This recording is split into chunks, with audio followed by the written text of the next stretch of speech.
Good morning, readers. How are you?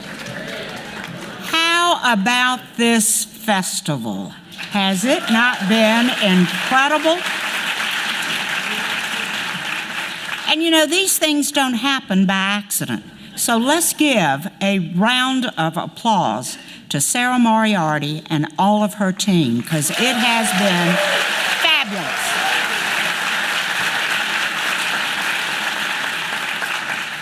I'm Belinda Gergel, and on behalf of the board of the Charleston Literary Festival, I welcome you to what I know is going to be a powerful and illuminating discussion of history and democracy in South Carolina and America. Today's session is made possible by some very special sponsors who, in their own life's work, have enriched our state and nation. Thank you, Deborah Kennedy Kennard, one of Charleston's great community activists whose fingerprints are on every good thing that's happened since she's been here. Thank you, Ambassador Bill Kennard, and thank you, legendary political force Russell Holliday.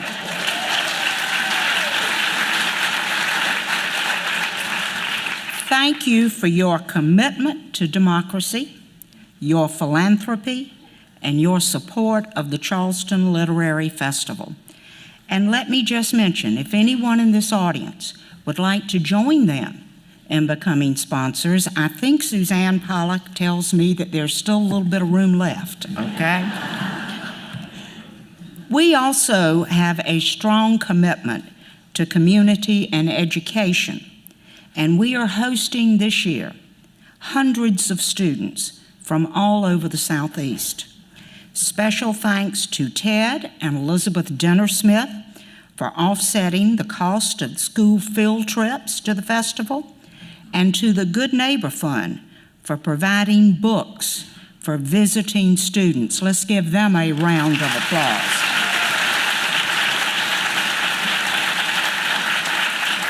And let's also note that we have students in this session today from Allen University, Coastal Carolina, Ashley Hall, the academic magnet, oh wow, and Greg Mathis. Thank you, students.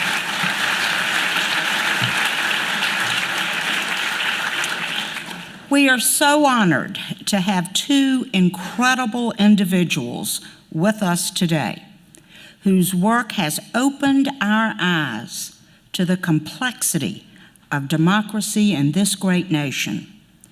Congressman Jim Clyburn, my congressman, who needs no introduction, but will get one anyway, was first elected to the United States House of Representatives in 1992. He has served at the highest levels of congressional leadership, holding the position of House Majority Whip. The congressman has been an influential and effective legislative leader and an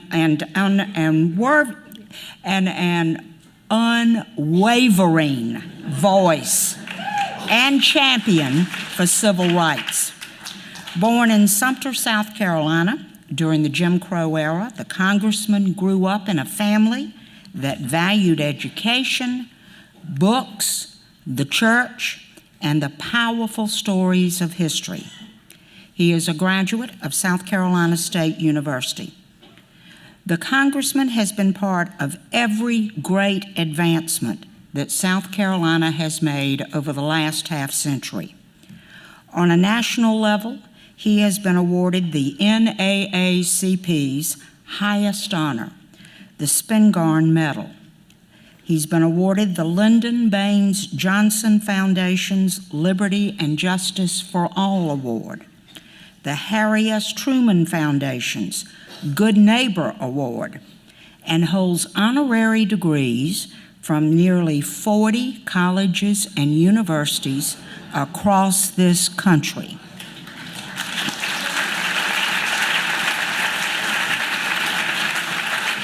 In 2024, he was bestowed the Presidential Medal of Freedom, the highest civilian honor in the United States. Finally, he is the author of a moving memoir, Blessed Experiences, Genuinely Southern, Proudly Black, that was published in 2015. Our session interlocutor today is Dr. Tonya Matthews, the beautiful and dynamic president and CEO of Charleston's incredible International African American Museum, a now must-see stop on any trip of America's historic monuments and museums. A native of Washington, D.C., Dr. Matthews received her undergraduate degree in biomedical and electrical engineering from Duke University, alongside a certificate in African American Studies, and her PhD in biomedical engineering from Johns Hopkins University. Dr. Matthews is a visionary scientist and educator who is transforming the way we understand our past. She has been recognized as one of the most influential women in Charleston by Charleston Business Magazine, and honored as a trailblazer by Career Mastered Magazine. A member of the National Academy of Sciences Board on Science Education, she was appointed by both Democratic and Republican administrations to the National Assessment Governing Board. Dr. Matthews is also a published poet, and her work was included in 100 Best African American Poems in 2010, which was edited by the late Nikki Giovanni. And not surprising, she's a member of Delta Sigma Theta sorority and the Lynx. Ladies and gentlemen, turn your phones off, pull your notebooks out, get your pens ready for an incredible lesson in history. And let's welcome Congressman Clyburn and Dr. Matthews to the stage.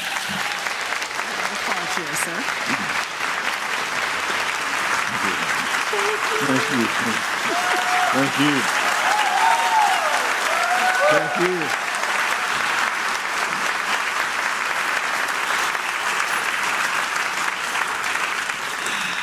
Well, we are in for an amazing conversation this morning into this afternoon. Of course, our esteemed congressman is also a history teacher, so I'm expecting some lessons along the way.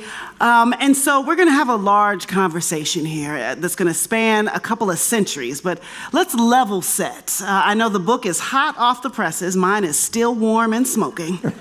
So I know that not everyone has gotten to the book yet, but just to ground ourselves, we'll be talking about the Reconstruction era. Right? All my students, you know when that was. So we ended the Civil War in 1865. Technically, we consider Reconstruction starting a little bit earlier as the troops began to come in and mark paths towards some freedom and equality. Abruptly ended in 1876, 1877. We will talk through that. African-American men got the right to vote in 1870, okay? So this is where we're kicking off to have that grounding. And folks would be surprised to learn that the first African-American congressman was actually from South Carolina. Actually came out in South Carolina. Listen, 1870, they got the vote. 1870, they voted, and folks went into office. And so that's the conversation we're going to have. South Carolina was leading the pack. We had 8 congressmen during that period.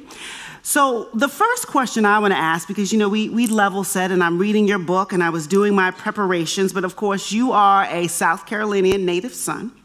You are from a family of readers and teachers and learners. So I am curious, when did you discover the first 8, even perhaps our first, Joseph Rainey? When did you discover that South Carolina had African-American congressmen, given that when you were born and for your entire life until you ran, there was not one? Well, thank you very much for having me, and thanks to all of you for being here, and thank you, Dr. Matthews, for your long friendship and for what you're doing here in my beloved Charleston, South Carolina. I was born in the little town of Sumter, but I tell everybody I was born and raised in Sumter. I grew up and learned how to talk in Charleston. So you'll hear these hard A's, and you'll know that back in 1962, I came to Charleston to teach history at then C.A. Brown High School. But when I was growing up in Sumter, my father, who was denied a high school education in the little town or county of Kershaw, and the town, really. Kershaw, the town, is really in Lancaster County, but he grew up in Kershaw County and was not allowed an education beyond the 7th grade, something I never knew until about 4 months before he passed away, because I remember him going to college, and I thought he was a college graduate, but he was not allowed to graduate from college because he could not produce a high school diploma. Because after the 7th grade, that he repeated 3 years, and the teachers told him he couldn't come back anymore. He was too far advanced to the other students, and so they wouldn't let him back in school. He went out self-taught and got to the point he passed a college entrance exam, and he and my mother moved to Sumter so both of them could attend Morris College. His love for history forced me to start reading history when I was around, I remember, 8 years old. And he made me learn everything about Robert Smalls, who he thought was the greatest man that ever lived. My mother made me learn everything about Mary McLeod Bethune, who was from Sumter, but my mother was a beautician. Mary McLeod Bethune had organized the black beauticians all over the country, and they became the forerunner to what is now the National Council of Negro Women. So my mother made me learn about Mary McLeod Bethune. So to this day, portraits of these 8 men that I've written about here are on the one wall of my office, but in the wall adjacent to it is the biggest picture in my office, and it's Mary McLeod Bethune. So that's how I got involved in all this history stuff. And my dad used to, we were required every evening before going to bed, after do your homework, share with me and your mother a current event. We didn't have television, which forced us to read the newspapers every afternoon. The Sumter Daily Item, those of you from Sumter, I know it's a morning paper now, but when I was growing up, it was an afternoon paper. It was delivered in the afternoon, and we would rush to get that newspaper because we would have to read something and then tell my daddy about it before going to bed. And I got caught up in the election of Harry Truman when he was elected president in 1948. Now, so you know, I recently celebrated the 46th anniversary of my 39th birthday. So, which means I was born in 1940. So here I am, an 8-year-old, getting caught up in this election, and by the time I got to high school, I was studying history, reading history, and I came to Charleston in 1962 to teach that here. Teach it. Wow. So there's so much that you said there, and some of the themes we're going to pick up. But I now actually understand why you don't understand the word no. I think in terms of that, and so as we talk about some of these stories about the work and the trials folks had to go through to be who they were, you of course saw that in your home. You know, with your father, you're too smart for 7th grade. Fine, I'll go to college. Yeah. No one will teach me in those ways, and so I encourage everyone to get blessed experiences to hear more about those stories.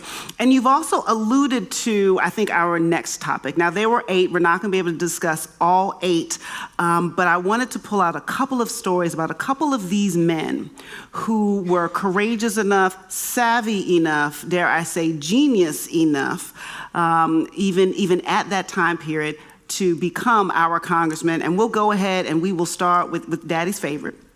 So we will go ahead and start with Robert Smalls. Oh. Now, I'm going to assume that everybody in here has at least heard the name. If you haven't, pretend right now. But I've heard you tell the story of Robert Smalls on several occasions, and I have to admit, there's almost no one who tells it like you do. So give us just a little bit of a primer on who Robert Smalls was and his journey into Congress. Robert Smalls was born into slavery in Beaufort County, South Carolina, and he was favored.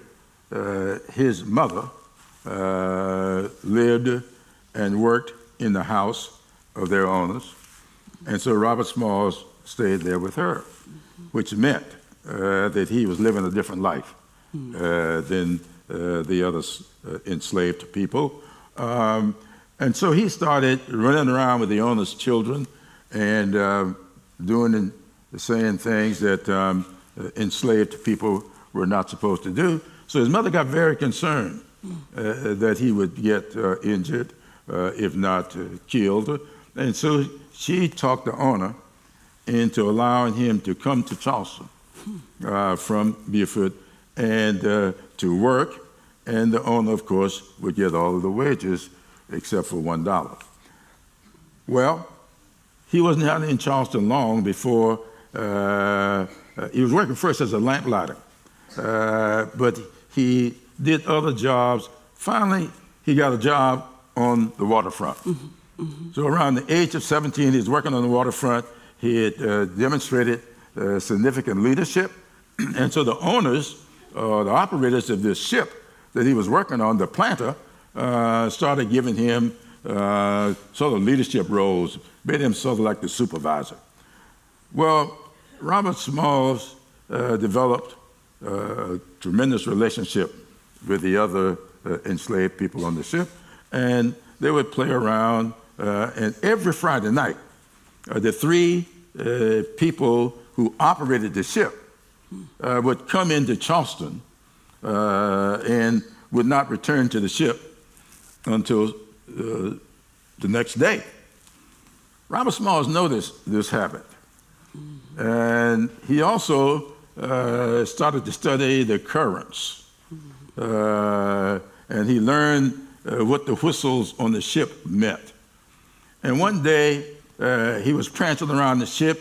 He picked up the captain's hat, flopped it on his head, and one of his buddies said, "You know, when you put that cap on and prance around this ship, you look almost exactly like the captain." Robert Smalls, the light went off in his head. And he started then to plan an escape.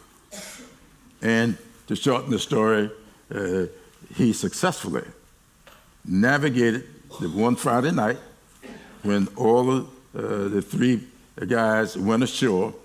He knew they were not coming back until the next day. And they decided to put their plan into effect. His wife was told where to be and when to be there. She brought with her a bed sheet. He then picked up his buddies, and they fired up those engines, and they started out of the Charleston Harbor with that planter.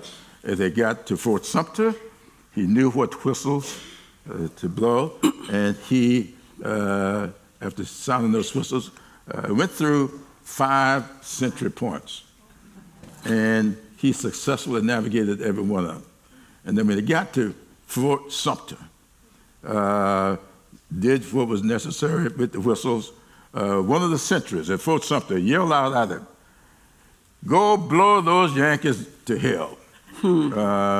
Aye, he said, and kept going. He got out of gunshot range. His wife brought forth that white sheet. They ran that white sheet up as the flag of surrender, delivered that ship to the Union forces, and he was rewarded with his freedom. Everybody on the ship got their freedom, and he got a pretty big cash award. He turned that cash into tremendous wealth with his freedom. Now, they then put him in charge of the ship, or he was on the ship for a while, working it, because he knew the currents, and he knew how to navigate the waters. So he became a tremendous asset to the Confederate Navy, or the Union Navy. Now, here's the big deal. Of about 17 skirmishes, one was a very important one, because as you can imagine, there's now this bounty on his head. Yeah. And there's a big reward for whoever can get that ship back. So one day during one of these battles, someone recognized the ship, and they went out to capture that ship. And it was in a fierce battle. The captain of the ship, the battle was being lost. The captain got scared. He wanted to surrender and ordered Smalls to surrender the ship. Smalls, using a bit of profanity, says, "I'm not doing that." And this altercation led to Smalls locking the captain up in the pilot's house. And he took over the ship and won the battle and returned that ship safely. And when the authorities found out what happened, they fired the captain, made Smalls captain of that ship. Smalls became the first African American to be a captain in the Army, because he was not in the Navy. He had been loaned to the Navy by the Army. And so that, in a nutshell, is who this guy was. He, after the war, brought that ship back into Charleston, and when he came into Charleston, according to the records, I don't know how they fit in here, but it says about 6,000 people gathered to welcome him back to Charleston. He then went back to Beaufort. He bought the house that he was enslaved in, and when his former master, owner, died, he left his wife penniless. Smalls brought her back into that house and kept her until her death in 1904. Smalls got elected to the state legislature, spent 10 years in the state legislature, spent 10 years in the United States Congress. All of this without a formal education. He never got a formal education. And one of the most, and I say in this book, that Robert Smalls was a genuine, I think the only genuine Civil War hero. Think about it. He changed the direction of the war. They escaped in May of 1862. In August of 1862, Robert Smalls was sitting down in Washington, D.C. with the President of the United States, Abraham Lincoln, because everybody was enthralled with this story. Who is this guy that could pull this off? And so he became a celebrity all around Washington, D.C., telling this story. Well, the Union was losing the war. They had to have more manpower to win. And they were not going to win that war unless they got more manpower. And the general, Saxon, felt that they needed to bring the formerly enslaved into this war. Mm-hmm. They needed the manpower. Yeah. But there was a law against that. And Abraham Lincoln was adhering to that law, though Congress had passed a provision that would allow the president to circumvent that law under certain circumstances. So Smalls was sent to Washington, D.C., to sit down with Lincoln and to convince Lincoln to allow African Americans to serve in the war. Well, he successfully argued that to Abraham Lincoln. He then was authorized with a letter to recruit 5,000 African Americans to come into the war, which he came back and did. That grew to 40,000. And Abraham Lincoln, and the quote is in the book, the exact quote from Lincoln, saying, "Were it not for this manpower, the Union would not have prevailed in that war." Mm-hmm. So how can anybody be any more consequential than Robert Smalls? Absolutely. Nobody. Absolutely. Absolutely. And I think, you know, as I listen to you tell that story, there's so much to pull out, because some of it seems very classic, right? When we think about who we might want representing us in Congress, you know, a war hero, someone who was kind and didn't just free himself, but freed a whole lot of folks, you know, women, children, folks, self-educated, self-taught, brilliant, can read the waters, can read the people, and deliver assets, you know, to his country. That makes perfect sense, right? That's exactly who you would elect. And then there are the nuances, which is the gentleman who stole and piloted the ship wasn't considered being worthy of being captain of said ship that he had piloted and stole, until the assigned captain became too afraid to do his job, and he had the tenacity to not follow what he considered improper orders. Right. Okay.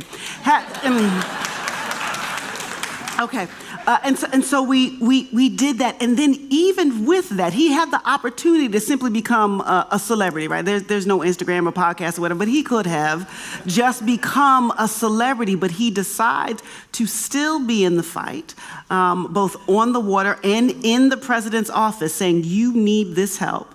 You know, you mentioned that. That was really a decision, because when the war was over, as you can imagine, Robert Smalls he went all over New York, and New Yorkers tried hard to get him to stay there. They wanted this guy to be a New Yorker. He refused. He came back, and he lived out his life there, right in Beaufort. He died in 1915. Never would leave. And what is interesting, I think, about that, and we have to remember there's a big arc to that story, but we are talking about, 1870, 1865. We're talking about this era. We are talking about formerly enslaved individuals, right?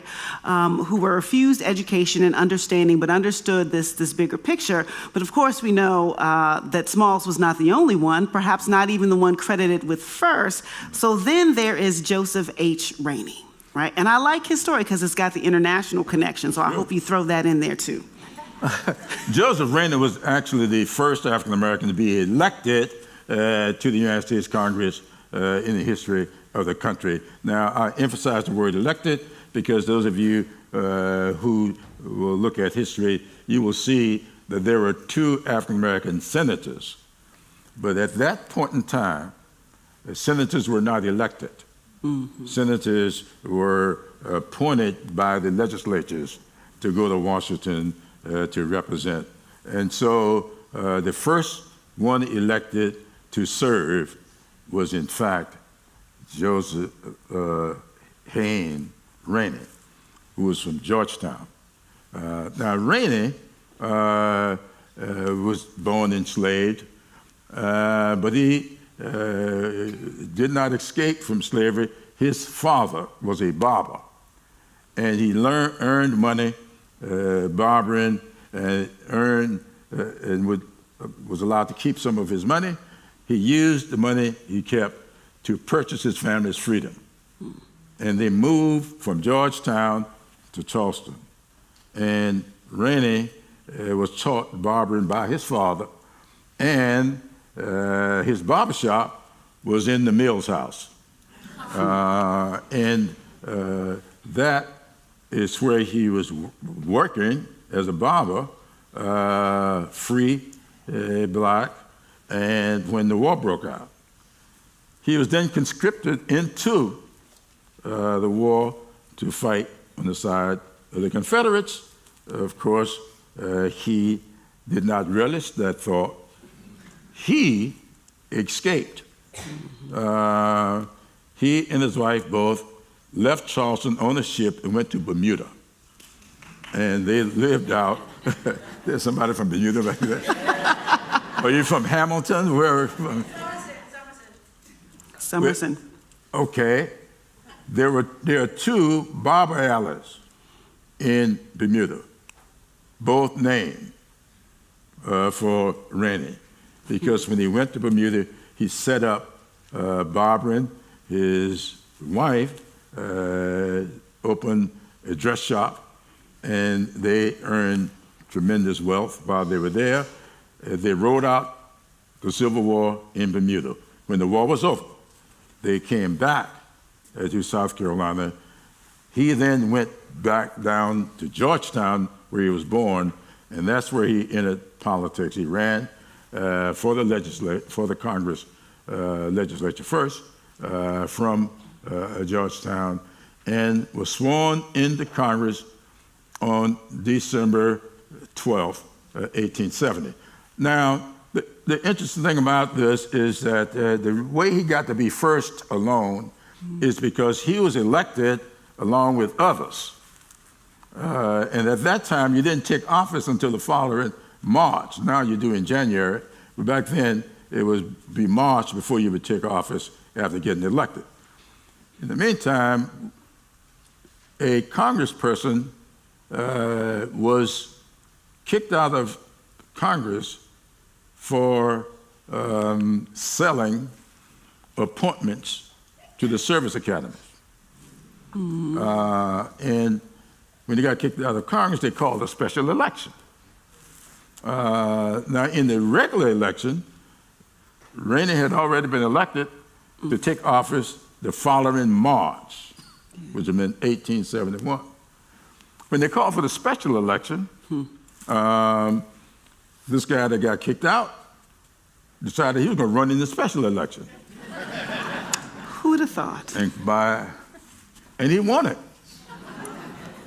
But when they got to Washington, Congress can decide whether or not to seat you, as you'll find out a few days ago.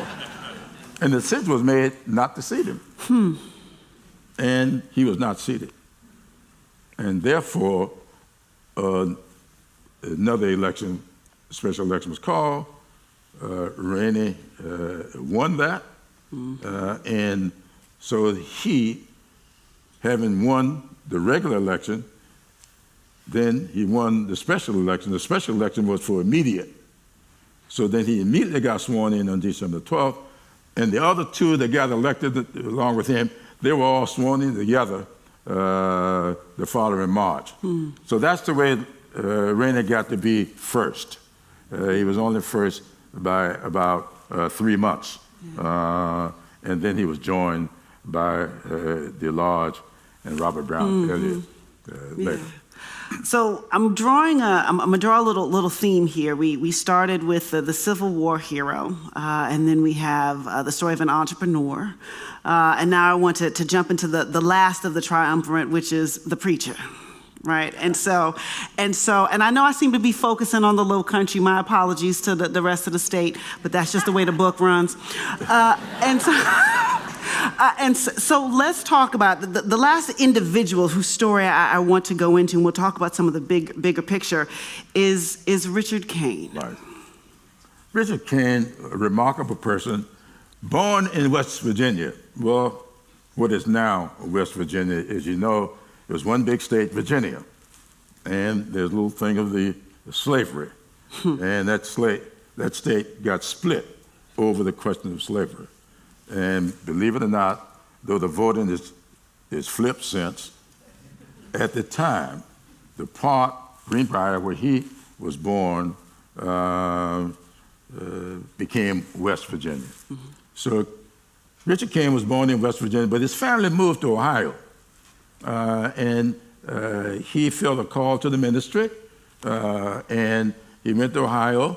At the time, he was what is now a United Methodist. He became disenchanted with the United Methodist Church that had some strictures about slavery. He didn't like the hierarchy of the church, so he left the United Methodist Church. He went to Wilberforce University in Ohio, which is the first private HBCU in the country. He attended that school, and he then became a minister in the AME Church. He then moved from Ohio to New York and pastored Bridge Street AME Church in New York, which still exists today. Some of its members were with me on Tuesday night. He pastored that church. Now, a group of them, while at Wilberforce, tried to volunteer to fight in the Civil War on the side of the Union, but were not allowed to, because we just told you blacks were not allowed. In fact, there's a quote in the book where they were actually told, "This is a white man's war."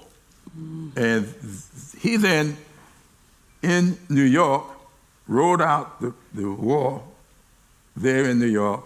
Then the AME Church sent him to Charleston to rebuild Emmanuel AME Church, because Emmanuel was the site of meetings held by Denmark Vesey, who in 1822 led one of the greatest, or what everybody says would have been the greatest insurrection.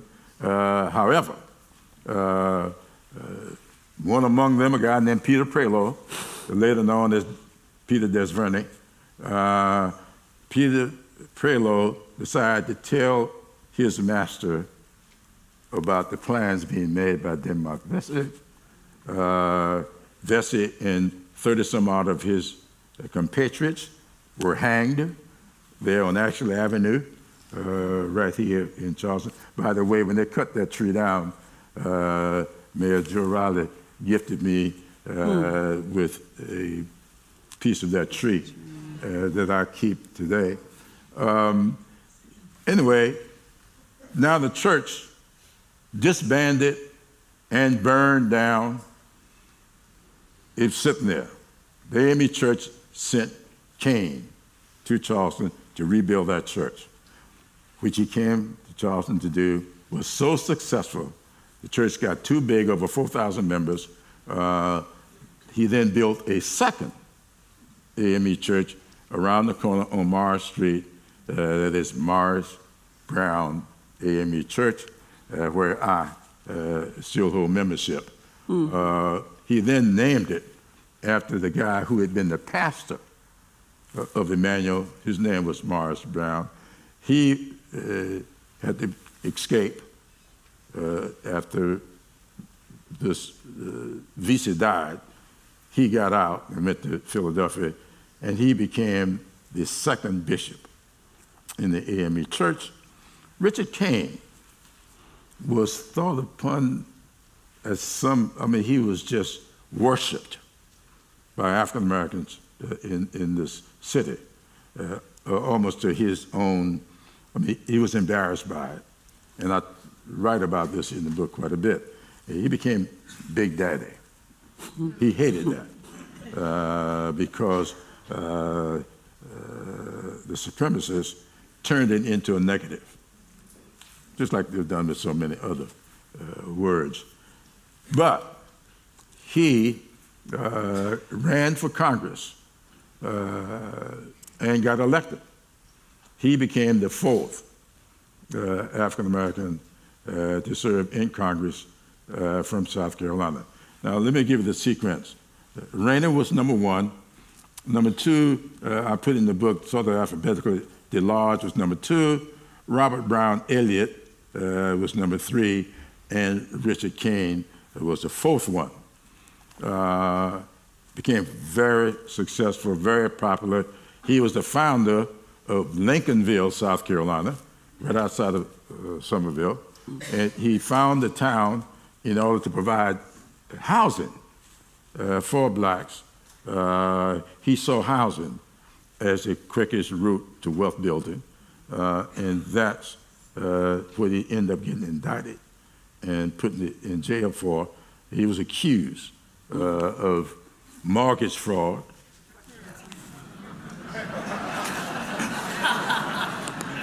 I'm not making any of this up. He is accused of mortgage fraud and put in jail. Robert Brown Elliott was his lawyer, who was a prolific lawyer. Of course, he was not a South Carolinian. He was from Massachusetts and had moved to South Carolina. But Kane then became the 14th bishop of the AME Church after having left South Carolina. But like all of these folks, except Rainey. Rainey served the longest, but he served early. But when they got down to the point of getting people out of the Congress, all these people end up indicted. People know and went to jail. People know a lot of stuff about Robert Smalls. I find out now a few people realize that Robert Smalls actually was indicted and imprisoned and was pardoned because, as he was told, they were really embarrassed that they were using the law, using the judiciary to get these people out of office. Imagine that. Embarrassed by the misuse of the law. I swear I didn't plan it this way, but this book is about as current as anything I've ever read anything. Local newspapers every morning. Now, as we tell, I would say these extraordinary stories about these brave gentlemen, and if you read the book and we get to listen to you talk more, we understand the impact. We're talking about the first generation of civil rights legislation. We're talking about the advent of universal education. We're talking about, at one point in time, I believe South Carolina had 5 seats, 4 out of 5 were occupied by African Americans. And I love when you read the history books, they say that while this was a time of great progress and moves towards equity, it was often met with resistance. Which is such a euphemism, because of course there was violence surrounding this, lynchings, assassinations, people being thrown into prisons, their assets, their people, their family, their homes being attacked. But interestingly, it was not the violence that stopped these brave African Americans from continuing to run and serve in Congress. What actually brought all of this to an end? The black codes, what became Jim Crow. It's sort of a series of elections and results. The first one being, if I were to go chronologically on results, the first one would have to be after Abraham Lincoln was assassinated. Some of you may know that Abraham Lincoln, for his re-election, he was going to lose his re-election. And in order to placate the South, he put on his ticket with him a guy named Andrew Johnson, who was from Tennessee, who was a slave owner, and who was a white supremacist.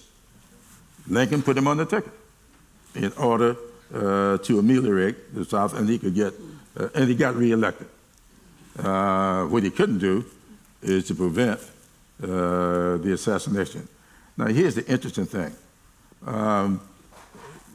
The South and most of the leadership did not like that Abraham Lincoln had freed the slaves. Now, I know the technicalities.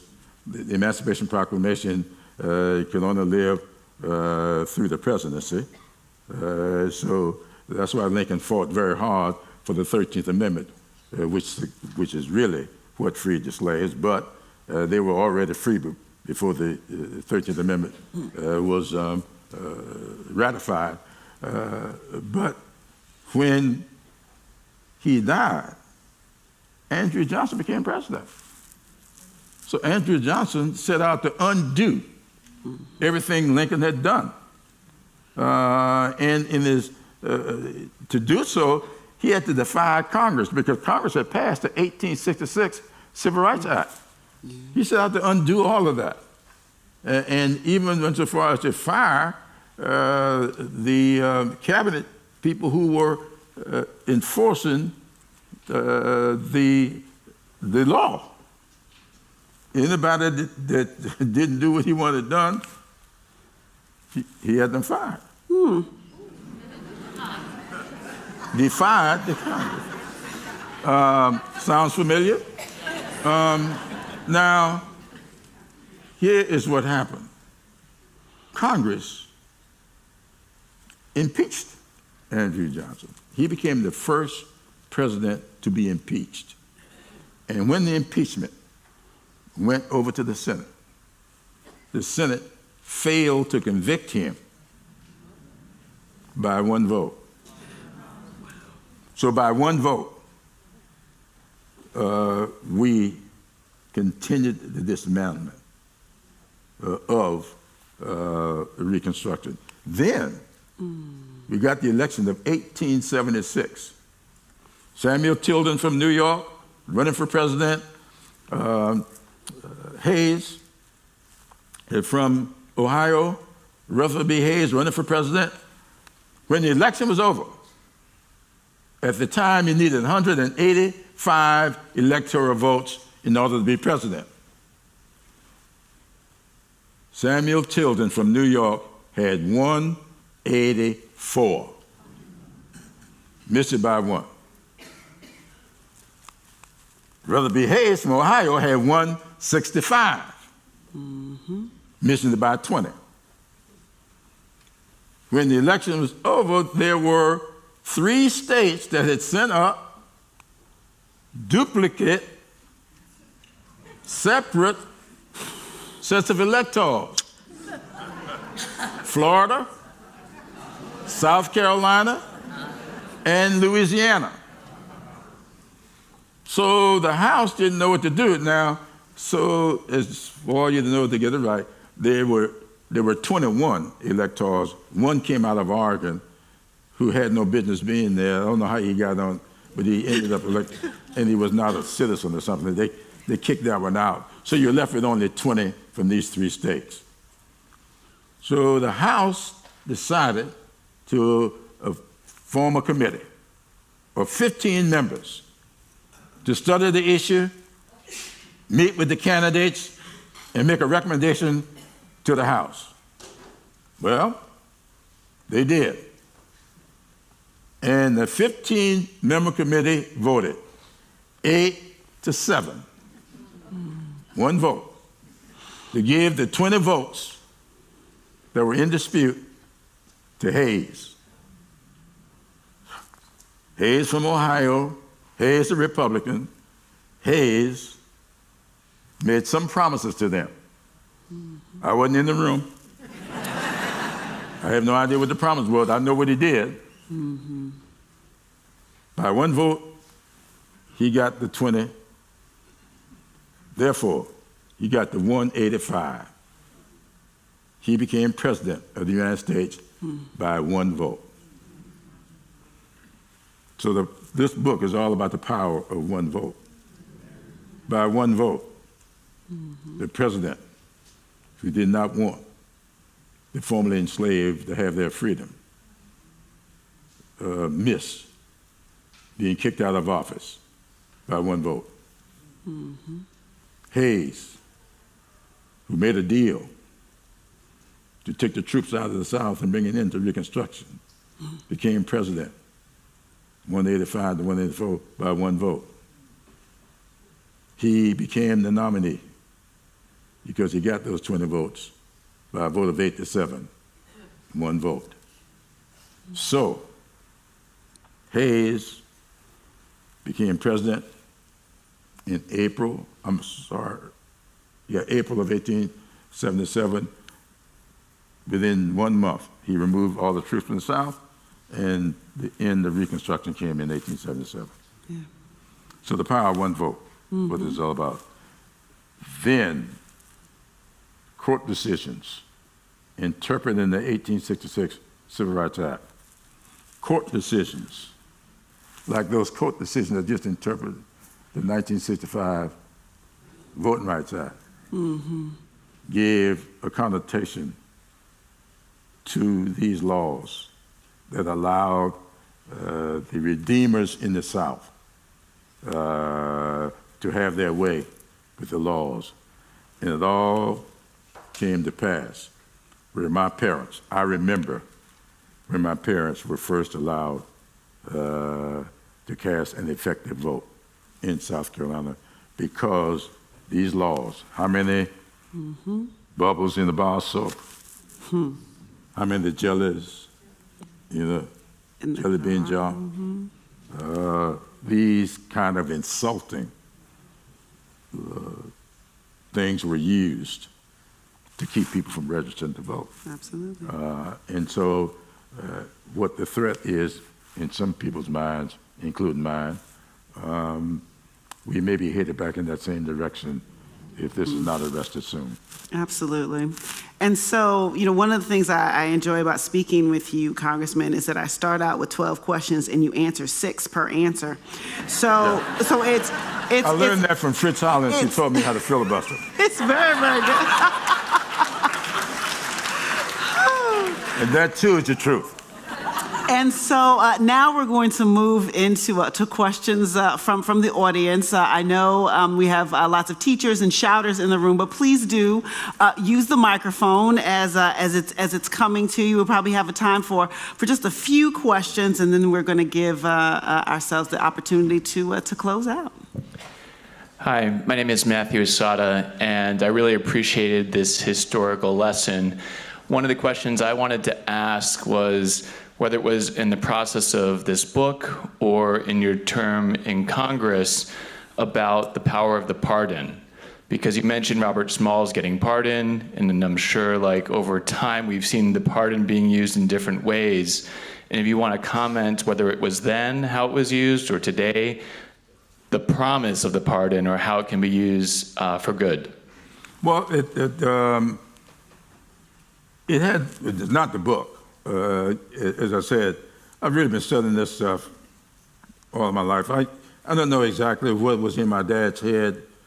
I think he really thought that he was really training me for the ministry. He wanted me to follow him into the ministry. I thought that's what I was going to do. But when I went away to South Carolina State, it was 1957. In 1960, I was a part of organizing the first sit-ins in South Carolina. And so when I was getting out of jail for about the 3rd time, I thought that wasn't working too well. So I didn't go there. But the pardon, and these pardons were state pardons and not federal, by the way. So the pardons you're seeing today that are federal, I think people are missing a little thing, that these people have been accused of federal crimes, with the exception of the so-called, what I call insurrection. They were not federal crimes. They were state crimes, like what's the Sidney Powell? Sidney Powell pled guilty to a state crime, and there were 2 other people along with her, state. So they still got those convictions, and so they are not out of the water. So I do believe that the pardon is a good thing to have. I've made recommendations for pardons myself. I've never gotten one of them approved. But I don't think you should throw out the baby with the bathwater. I do believe that the pardon is a good thing, and it ought to be there. So this whole thing of taking the pardon authority away from the president, I'm not a fan of that. I do think I am a fan of having decent presidents.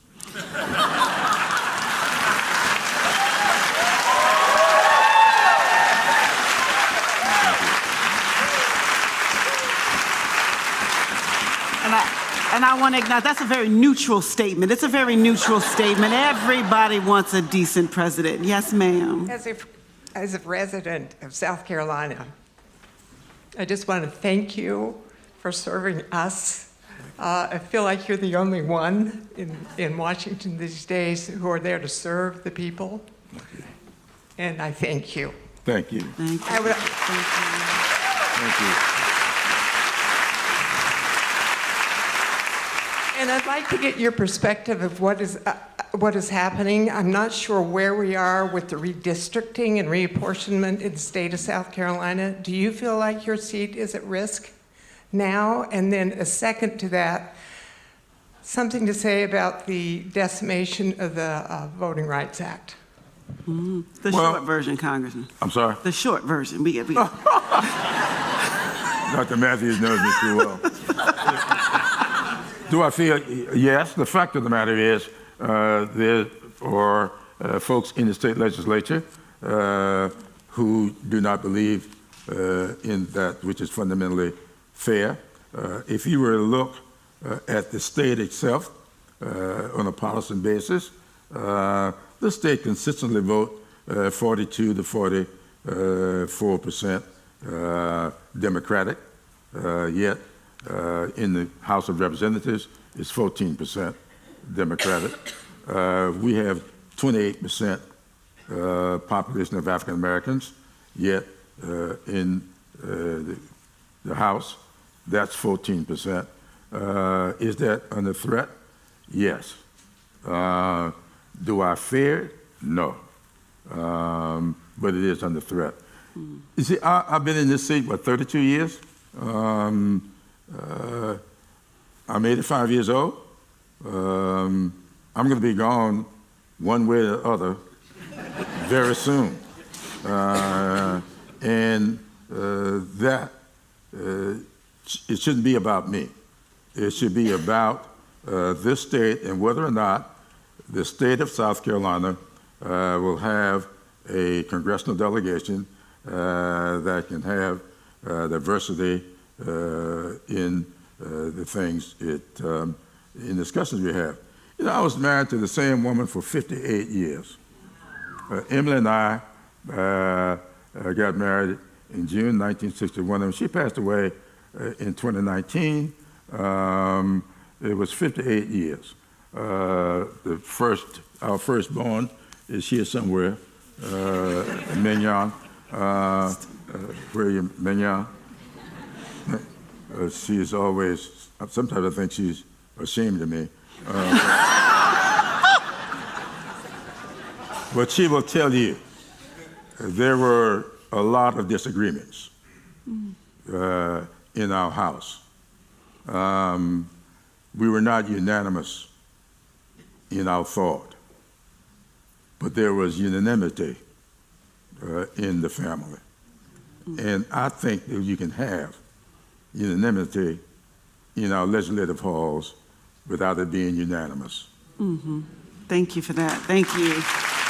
We have, we possibly have time for one more question, but I'm looking at y'all. Y'all see me looking at y'all over there, and I'm looking in the back. Yeah, I have found all the students in the room because my mother's a teacher, and of course, Congressman Clyburn is a teacher. And so I'm wondering, considering that it was 95 years in between the 8th and the 9th, and the honorable gentleman has just mentioned that someday he will be relinquishing his seat. I'm wondering if there is a question from the next generation Is there a question from some? Yeah, stop looking at each other. Or do look at the person who whispered the question that they won't say out loud. You are what? Thank you. I told you my mother was a teacher. Good morning. Good How morning. you doing, sir? What motivated you? It's a team question. ahead. We understand that. Go ahead, sister. Is that an Allen What University? motivated you to motivate others to keep going and guide them? What motivated you to become a motivator of others? You know, someone once asked me, I'm often asked about how dark the moment is, what I think about the situation today. My dad had an interesting way. You hear me make reference to mom and dad a lot because fundamentally, they were just things that they taught me that has been ingrained in me. And one of the things he used to say to me all the time, son, the darkest point of the night is that moment just before dawn. He would always say that to me. And I still feel that way. Am I concerned about where we are as a nation? Yes. And I'm concerned about it. I used to tell the students over at C.A. Brown who told me how boring history was and why we spent all this time on this stuff that happened way back yonder. And I would always say to them, anything that's happened before can happen again, which I feel very strongly about. So yes, I do believe that we could find ourselves in the future fighting off that which our parents and grandparents fought off. Now, I always said, and this question I was asked up in New York on Tuesday night about my saying in the book about the rhythms of history and how history repeats itself. And the events of history do repeat themselves. But the results do not have to be the same. And that's why I believe it was George Santayana, the Spanish philosopher, or he was a more philosophical person, who wrote, if we fail to learn the lessons of history, we're bound to repeat them. If you learn the lessons, you're not bound to repeat history. And so I would hope that this book will be helpful in getting people to realize those things. And there are a lot that these people dealt with, which we ought to look at replicating and, in fact, maybe even duplicating. But there are things that should be instructive enough for us not to go down that road. And that was the last question you said? Yes, sir.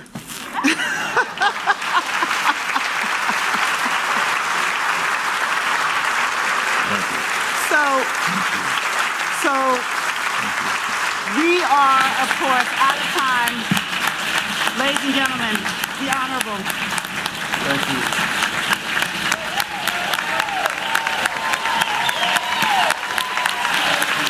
What a panel discussion. Thank you very much. Folks, Thank you. Thank you, guys. what a discussion. Thank you to our panel. Weren't they wonderful? At this point, I'm going to ask Sarah to tell us what we've got to do next, okay? Oh, and thank you again to these incredible sponsors, Russell, Deborah, Ambassador, thank you, okay? you, everyone. Congressman Clyburn will be signing books in the signing lounge at the back of the theatre, so please enter at the back. And join me one more time to thank Dr. Tonya Matthews and the 9th Black Congressman of South Carolina, Congressman Jim Clyburn.